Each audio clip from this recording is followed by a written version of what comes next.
my voice is clear. That's the learning objectives. I hope at the end of today's session, all of you would know steps in taking history from a patient. And especially in this session, history taking is a vast topic. I'm only concentrating on fever and upper respiratory tract infections. Okay. So normally what I would do is I do a lecture, then I would show a video on what's good and bad in history taking. And finally, normally I would do a practice session where I make you role play and take history taking amongst yourselves and then have a group demonstrate to the whole class. I'm sorry, we can't do the third session in this Zoom meeting, but someday before the exam, if there is a chance where this COVID lockdown has taken off, I'd be okay to come down and do it one-to-one. So moving on, remember, listening to the patient is the most important thing that you can do. And remember, 70% of the time, you can make the diagnosis by just listening at history from the patient. Okay, that's a famous saying by William Osler. The importance of taking history is not only just sitting comfortably, getting to know the patient and asking why they came here, what can you do for them, but you have to get the etiology of the patient's illness. You have to know what actually brought about this illness. And in doing so, you have to make sure you're doing it in steps. Yeah. And remember, the second line is the golden line. Most of the time, 70% of what you want to make of the diagnosis will come definitely from experience. You can ask any senior clinician this. 70% of the time, the diagnosis is already there in your history. So if you miss any vital notes of history, you'll be misled. You'll be treating the wrong disease, or sometimes you'd have missed something very important. So history taking, how do we do it well? Everyone has the tools to be a good doctor, to be a good listener. But sometimes we are so pressed for time, we don't have the patience, and then we tend to hurry up the consultation. So that shouldn't happen. You must have an ability to listen. I put that 3 times. It's that important. You listen carefully, listen carefully. So ask common, simple questions, but give the patient time to answer. And listen carefully what they're saying in their own words. Don't feed words into their mouth. Listen to what they say in their own words. Okay. Moving on. You all know when you start a session, I think you've all been taught very well that you go into the room and you introduce yourself as a first-year medical student or a second-year medical student. You ask them permission. Can I have a discussion with you? I've been asked to do this. I've been asked to examine you, or I've been asked to take history from you. Most of your OSCE sessions will be a scenario saying, please walk into this patient and get a history for upper respiratory tract infection, or get a history for abdominal pain, things like that. So initial role, it's not very easy to walk into a room and talk to a stranger. And that's something you have to practice again and again. Doing it with friends is easy, but doing it with patients is different. So try doing it with family members or friends or somebody new. The best thing would be to go into a ward and speak, but then if you are not confident enough, do it with a new person. Okay. So establishing rapport. Establishing rapport is trying to make things easy, make things comfortable, make things simple. So the person who you sit in front knows that you've come to say something important, to come to listen to something important. So you give them that feeling. So non-verbally, you have to make sure you appear like a person who's interested, a person who is really keen to talk to them today. So that's in establishing rapport. So you sit down and say hi, hello, or whatever the greeting is appropriate. Suppose it's an elderly person, maybe you would say a salam. If it's a Muslim person, or if it's an elderly child, you say good evening, uncle. Something that warms you down to start off a conversation. All right, listening.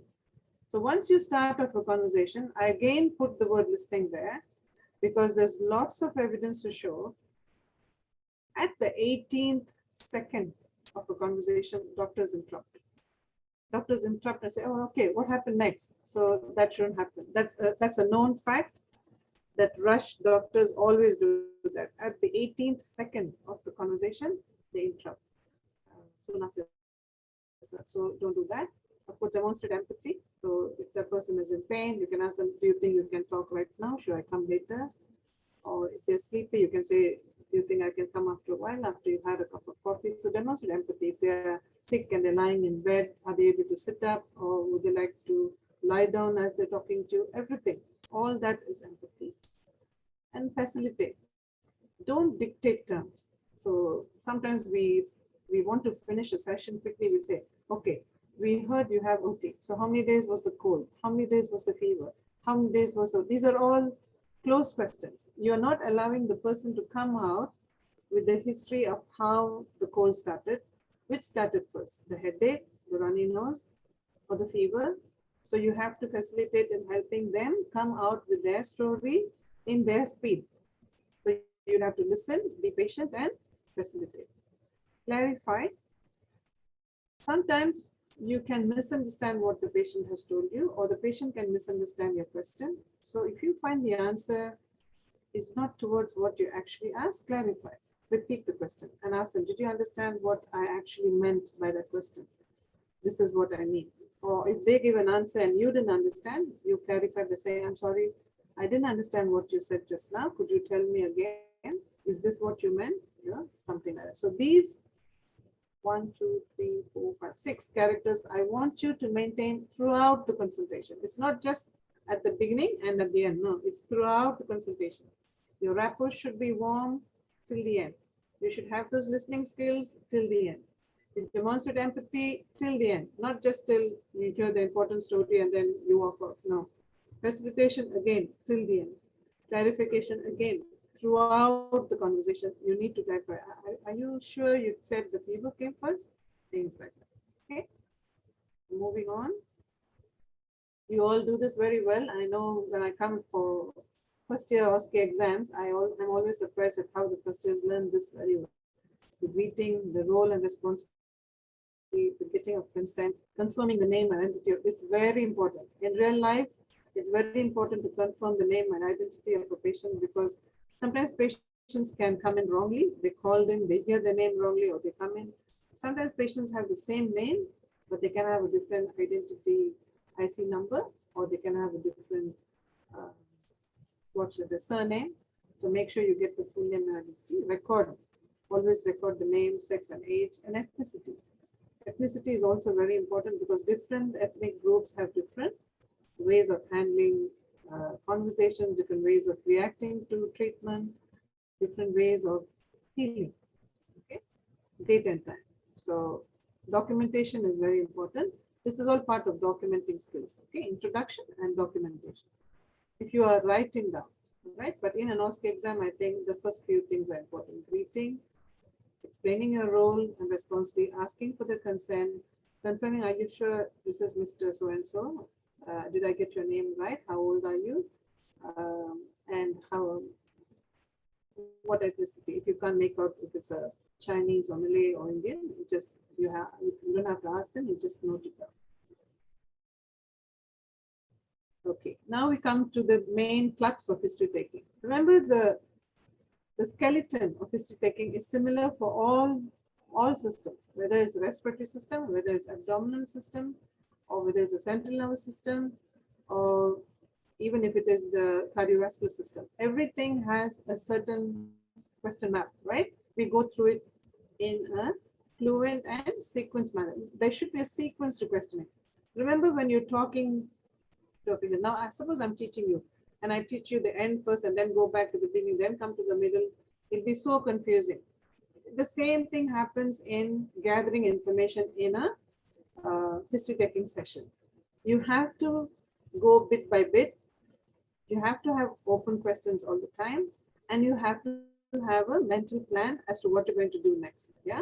So first thing is the presenting complaint. Presenting complaint is what the person is going to come in and tell you about his illness, and then you think of, I'll go through all this in detail in the next few slides. Just remember, we start with presenting complaint. We then go on to a bit more details about the presenting complaint. So that's called history of presenting illness. Then we go down to systems inquiry, usually a focused systems inquiry, in this case, upper respiratory. So we put down respiratory first. Then we go down to cardiovascular, abdomen, and neuro. You have to do all the four systems. Then very importantly, a past medical history. If they have any illness, they're already on tablets, they're already seeing a physician in the hospital or a GP, a regular GP, whatever. And a surgical history. It's very important to know if they had any operations in the past, where was it a major operation or was it an accident, anything that entails a surgical intervention in that person's life, you will document it as a surgical history. Family history, again, especially in this case, I'll tell you why. In respiratory infections, it's very important to document family history, social history, drug history, and now, very importantly, we're adding travel history. So social comes under social comes travel. I hope I'm not too fast. Okay. Okay. Remember, as clinicians, you move on from first year to second year to third year until final year in all your exams. When you are documenting, presenting complaint, you should always record it in the patient's own words. All right.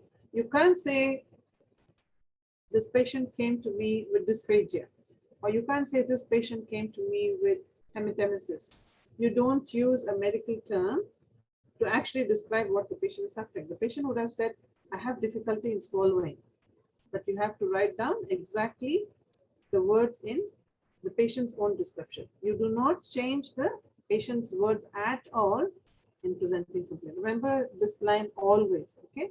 So when you introduce yourself and say, okay, what brings you here today? How can I help you? You elicit the main reason for the patients coming to see you.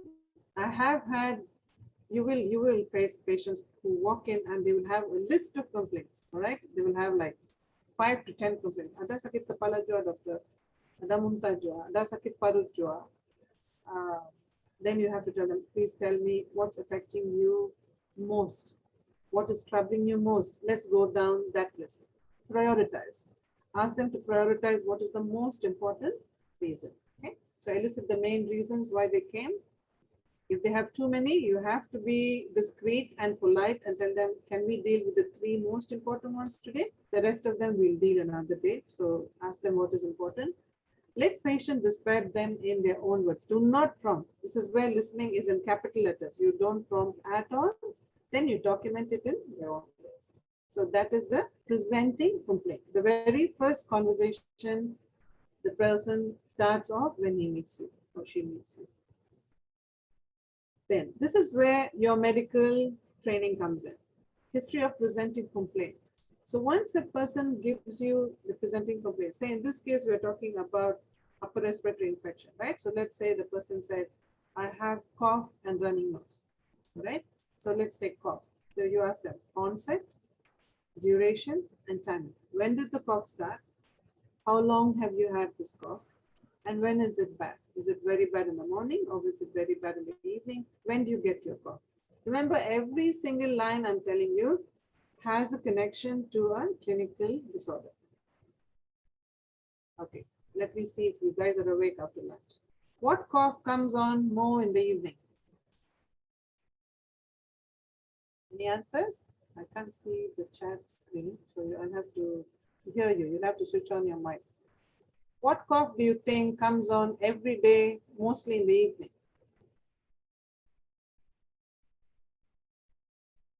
No? Sorry, doctor, can Nobody you wants repeat to the get. question? Yeah. What cough comes out mostly in the evening?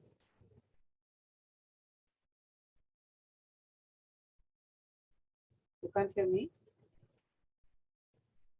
Hello? Hi, do you mean like the type of course or like flu No, cough no, or timing. oh timing, okay. Timing, yeah. So remember I said onset, duration, and timing. So when somebody comes and tells you, I have cough more in the evening, doctor, it always starts in the evening. What do you think that person might be having?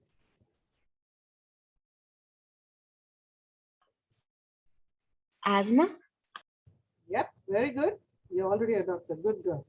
Okay, I'm just trying to bring in the point that every word on that slide is important. Onset is important.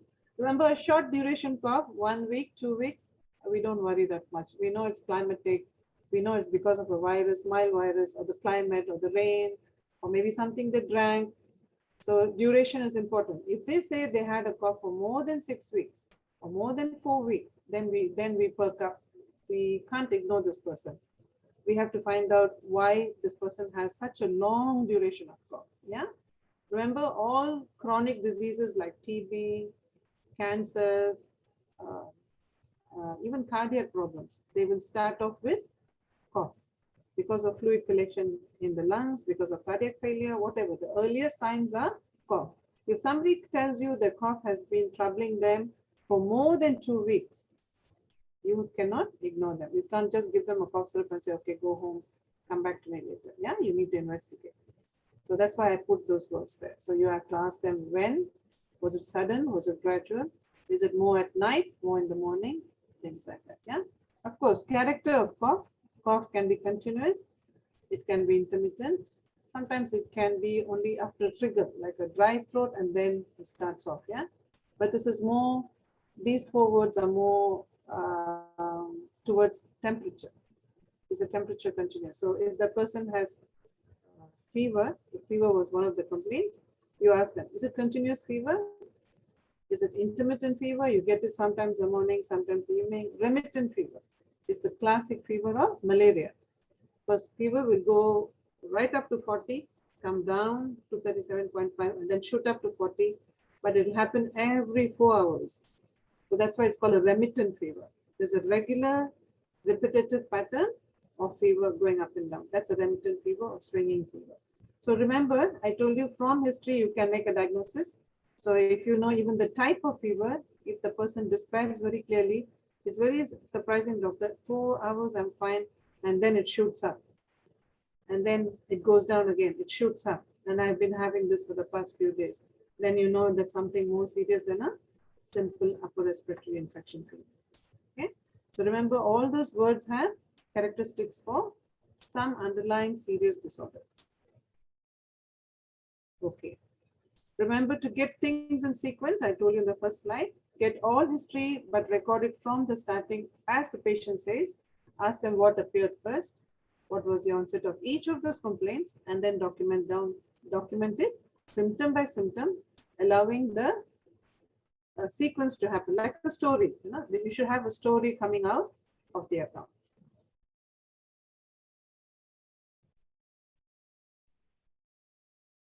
Okay.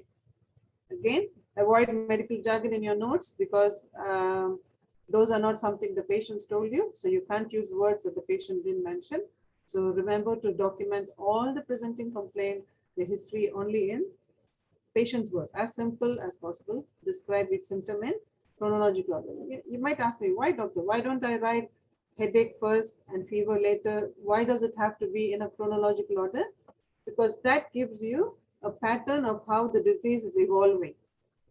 Suppose a person has just sore throat and starts off with runny nose and then sore throat. Do you think there's a sequence? Because runny nose, imagine, congestion, infection in the upper nose, a little of the nasal discharge goes down the throat, so you have throat infection. So that person will say running nose first, sore throat second, and then he says cough.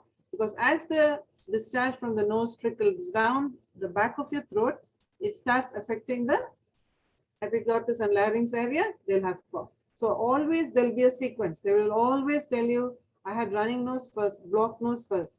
Then I had sore throat, doctor. And after the sore throat, the cough started. It's really bad. But if there was a bacterial infection, they will say fever first.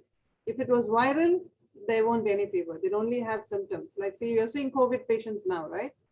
If it was simple flu that is now being masked by the COVID flu, okay? Simple flu is just runny nose, cough, and sore throat. But unfortunately, those are the three symptoms of COVID also. So if that person comes to with fever, right now, the dictum is do a swab. Don't say it's a common flu because COVID flu has exactly the same symptoms as the regular influenza. So that's where sequence is very important. Okay.